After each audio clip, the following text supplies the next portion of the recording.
The Tale of Little Pig Robinson, Chapter 3. The walk to Stymouth was a long one, in spite of going by the fields, but the footpath ran downhill all the way, and Robinson was merry. He sang his little song for joy of the fine morning, and he chuckled, wee, wee, wee. Larks were singing too, high overhead, and higher still, high up against blue sky, the great white gulls sailed in wide circles. Their hoarse cries came softened back to earth from a great way up above. Important rooks and lively jackdaws strutted about the meadows, amongst the daisies and buttercups. Lambs skipped and baaed. The sheep looked round at Robinson. "Mind yourself in the Stymouth, little pig," said a motherly ewe. Robinson trotted on until he was out of breath and very hot. He had crossed 5 big fields and ever so many stiles. Stiles with steps, ladder stiles, stiles of wooden posts. Some of them were very awkward with a heavy basket. The farm of Piggery Porcombe was no longer in sight when he looked back. In the distance before him, beyond the farmlands and cliffs, never any nearer, the dark blue sea rose like a wall. Robinson sat down to rest beside a hedge in a sheltered sunny spot. Yellow pussy willow catkins were in flower above his head.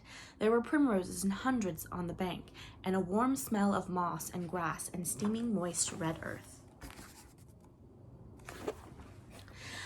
"If I eat my dinner now, I will not have to carry it." "Wee, wee, wee," said Robinson.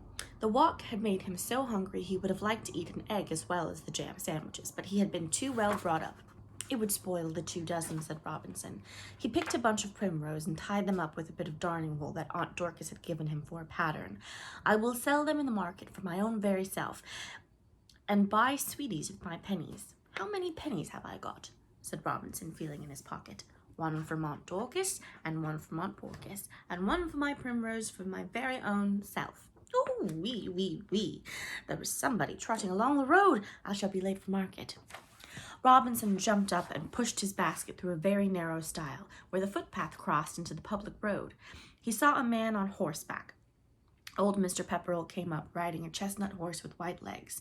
His 2 tall greyhounds ran before him. They looked through the bars of the gates into every field that they passed.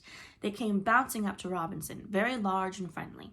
They licked his face and asked what he got in that basket. Mr. Pepperell called them. "Here, pirate! Here, postboy! Come here, sir!" He did not wish to be answerable for the eggs. The road had been recently covered with sharp new flints. Mr. Pepperell walked the chestnut horse on the grass edge and talked to Robinson. He was a jolly old gentleman, very affable, with a red face and white whiskers.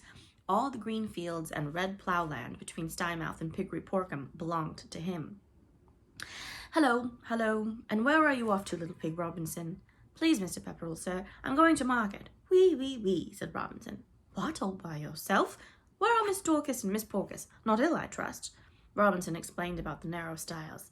"Dear, dear, too fat, too fat. So you are going all alone. Why don't your aunts keep a dog to run errands?" There's the poor pig. Robinson answered all of Mr. Pepperell's questions very sensibly and prettily. He showed much intelligence and quite a good knowledge of vegetables for one so young.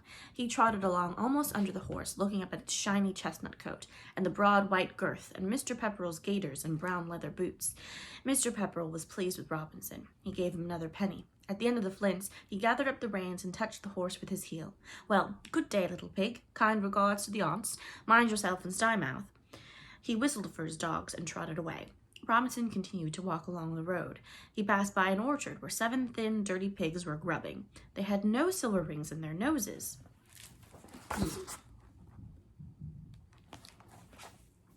He crossed Dyford Bridge without stopping to look over the parapet at the little fishies, swimming head up stream, balanced in the sluggish current, or the white ducks that dabbled among the floating masses of water crow's foot.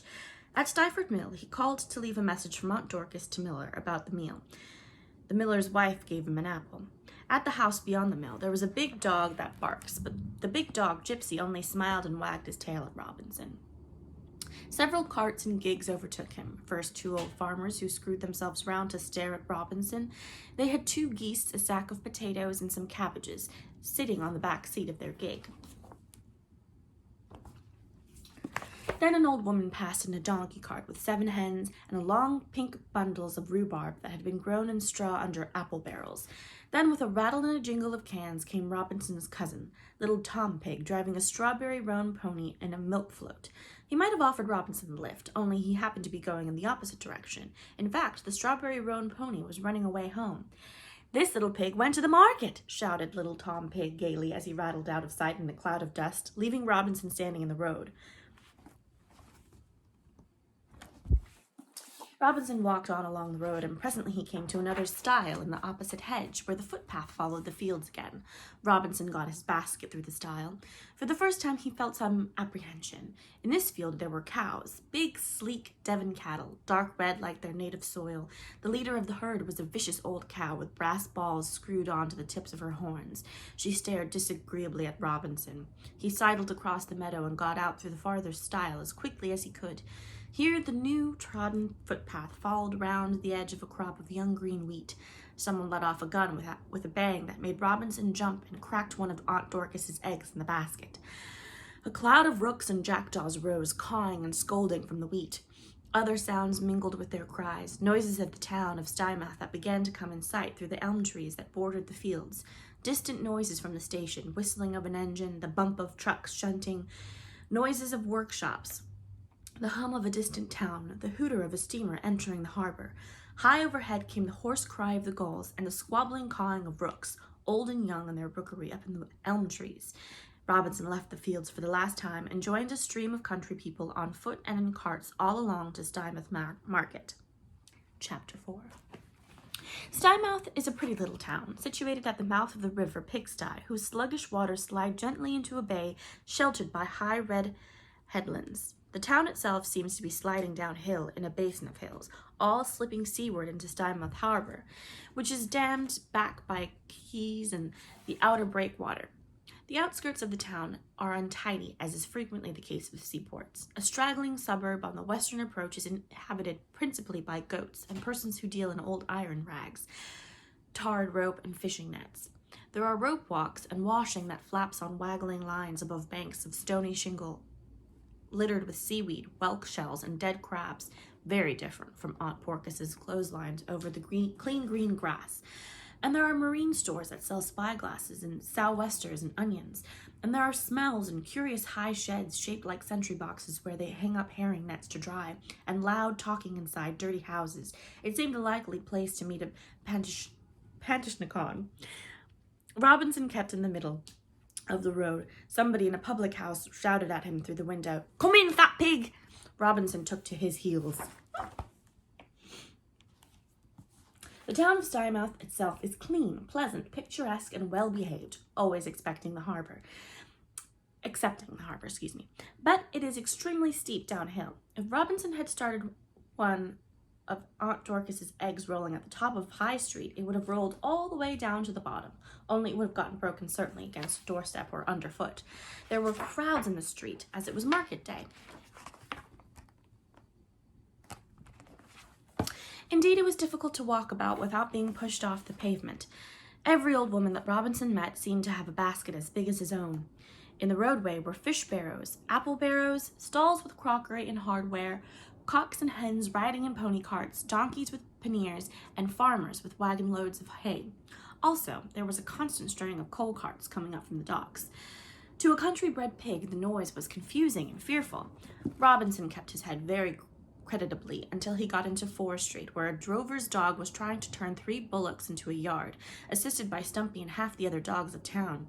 Robinson and 2 other little pigs with baskets of asparagus bolted down an alley and hid in a doorway until the noise of bellowing and barking had passed.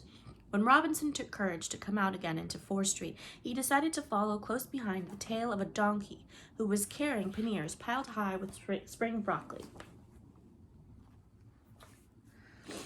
There was no difficulty in guessing which road led to market, but after all these delays it was not surprising that the church clock struck 11. Although it had been open since 10, there were still plenty of customers buying and wanting to buy. In the market hall, it was a large, airy, light, cheerful, covered in place, with glass in the roof. It was crowded, but safe and pleasant.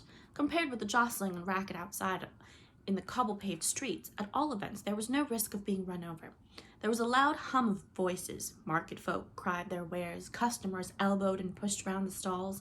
Dairy produce, vegetables, fish, and shellfish were displayed upon the flat boards on trestles. Robinson had found a standing place at one end of the stall where Nanny Nettygoat was selling periwinkles. Winkle, winkle, winkle, wink, wink, wink. Ma, ma, bleated Nanny. Winkles were the only thing that she offered for sale, so she felt no jealousy of Robinson's eggs and primroses. She knew nothing about his cauliflowers. He had the sense to keep them in the basket under the table. He stood on an empty box, quite proud and bold behind the trestle table, singing, "Eggs, new laid, fresh new laid eggs. Who'll come to buy my eggs and daffodillies?" "I will, sure," said a large brown dog with a stumpy tail. "I'll buy a dozen. My Miss Rose has sent me to market on purpose to buy eggs and butter." "I am so sorry. I have no butter, Mrs. Stumpy, but I have beautiful cauliflowers," said Robinson, lifting up the basket, after a cautious glance round at Nanny Nettygoat, who might have tried to nibble them. She was busy measuring periwinkles in a pewter mug for a duck customer in a tam-o'-shanter cap. "They are lovely brown eggs, except that one that got cracked. I think that white pussycat at the opposite stall is selling butter. They are beautiful cauliflowers." "I'll buy a cauliflower." "Lovely. Bless his little turned-up nose. Did he grow them in his own garden?" said old Betsy, bustling up. Her rheumatism was better. She had left Susan to keep house. "No, lovely. I don't want any eggs. I keep hens myself. A cauliflower and a bunch of daffodils for a beau pot, please," said Betsy. "Wee, wee, wee," replied Robinson. "Here, Mrs. Perkins, come here. Look at this little pig stuck up at the stall all by himself." "Well, I don't know," exclaimed Mrs. Perkins, pushing through the crowd, followed by two little girls. "Well, I never. Are they quite new laid, Sonny? Won't go off pop and spoil my Sunday dress like the eggs Mrs. Wyandotte took first prize with at 5 flower shows, till they popped and spoiled the judge's black silk dress. Not duck eggs stained with coffee. That's another trick of flower shows. New laid guaranteed. Only you say one is cracked. Now I call that real honest. It's no worse for frying. I'll have the dozen eggs and a cauliflower, please. Look, Sarah Polly. Look at his silver nose ring." Sarah Polly and her little girlfriend went into fits of giggling, so that Robinson blushed. He was so confused that he did not notice a lady who wanted to buy his last cauliflower till she touched him. There was nothing else left to sell but a bunch of primroses. After more giggling and some whispering, the two little girls came back and bought the primroses.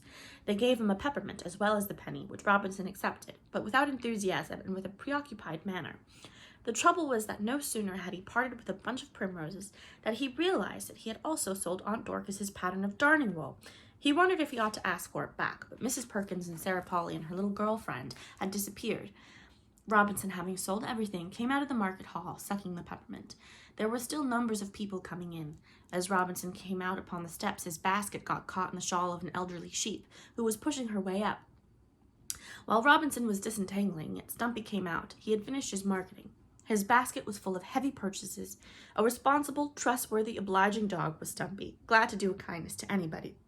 When Robinson asked him the way to Mr. Mumby's, Stumpy said, "I'm going home by Broad Street. Come with me. I'll show you." "Wee, wee, wee. Oh, thank you, Stumpy," said Robinson.